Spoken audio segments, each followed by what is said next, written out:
Construite sur la Lima, à quelques kilomètres de l'aéroport international de Lombo, le port secondaire moderne d'Oyo représente pour les autorités congolaises l'infrastructure clé du développement de la zone économique spéciale d'Oyo-Lombo, la plus vaste des 4 zones économiques spéciales en gestation dans le pays. Ce port est un point de départ de ce que sera la zone économique spéciale d'Oyo-Lombo. Parce que, adossé à ce port, on prévoit adosser à ce port, eh bien, la zone industrielle qui sera consacrée aux industries lourdes.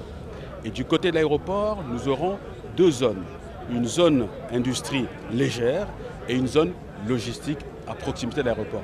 Et autour de ces différentes zones, eh bien, il y a des projets immobiliers, des projets universitaires. La mise en place de cette zone économique spéciale permettra d'attirer les investisseurs et de diversifier l'économie du pays. Et cet investissement direct ne vient pas alourdir la dette, au contraire, il vient créer de la richesse, faire en sorte qu'on crée des emplois, on ouvre notre pays au capital international, on permet en même temps aux Congolais de pouvoir justement se frotter ou entrer dans ce processus qui conduira à l'émergence d'un capitanat industriel au plan local. Ça permet de favoriser les exportations, ce qui fait qu'au niveau de la balance commerciale, c'est tout bénéf pour notre pays. Et en même temps, ça augmente les réserves financières en devises du pays. Outre la Chine, dont la relation avec le Congo a été élevée au rang de partenariat stratégique global, plusieurs pays soutiennent l'initiative congolaise. La Chine fait montre de plus de volontarisme politique et économique par rapport à l'évolution de l'économie mondiale. La même chose concernant l'île Maurice et Oyo-Lombo.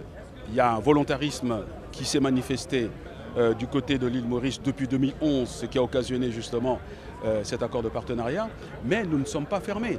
Il y a l'Inde, il y a les États-Unis, il y a la Malaisie, il y a même la France qui s'intéresse à ce processus. Et le nouveau port fluvial d'Oyo, qui intègre le projet des zones économiques spéciales d'Oyo-Lombo, fait déjà la fierté de nombreuses populations.